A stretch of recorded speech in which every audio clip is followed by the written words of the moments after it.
For today's video guys, mag-harvest tayo ng piso tubig machine, no? At i-harvest ang mga coins kasi napakarami na at dapat natin yang i-take out kasi napakabigat niyan at baka sasabog yung yung box ng tubig machine.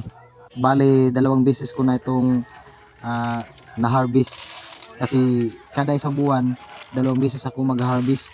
Every 2 weeks ako mag-harvest kasi napakabigat na ng piso sa lalagyan, kaya na-harvest ko kada 2 weeks or every quincenas. Pagkatapos natin ilabas lahat mga coins na nasa loob ng box guys, bibilangin namin yan. Mano-mano po namin yung binibilang at nagpuputulong po ako sa aking stepmother and sa aking partner sa aking buhay.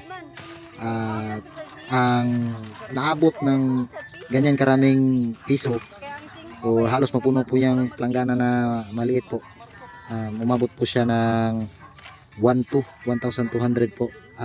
May kida pero hindi po namin isinama. Ang naubos po na tubig po sa ating tubig machine po ay 15 gallon po, and 2 weeks lang po yan. Ganyan po kalakas ang ating tubig bento machine. Kasi araw-araw po kasi araw-araw po kasi tayong umiinom ng tubig at saka na konsumo namin na kuryente ay 200 pesos lang po ang isang buwan. 200 pesos lang po ang konsumo po. Hindi po matakaw sa kuryente ang ganitong mga tubig bendo machine po.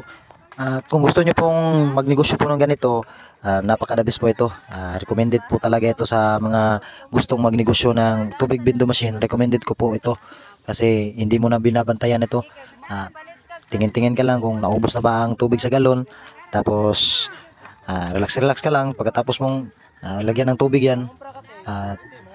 Kasi automatic na po kasi yan hindi na po siya masyadong binabantayan. Kaya kung gusto nyo po na magnegosyo ng ganyan, wag nyo na pong patagalin kasi baka maiiwit kayo sa Bisaya pa. So sa Tagalog pa baka maiiwan kayo or mahuli kayo sa ganyang mga diskarte. At maraming salamat sa panonood at sana suportahan nyo ako sa aking mga susunod na video at mag-subscribe na po kayo at click po ang notification bell po para ma-notify po kayo sa aking next nga video about sa bendo tubig machine po.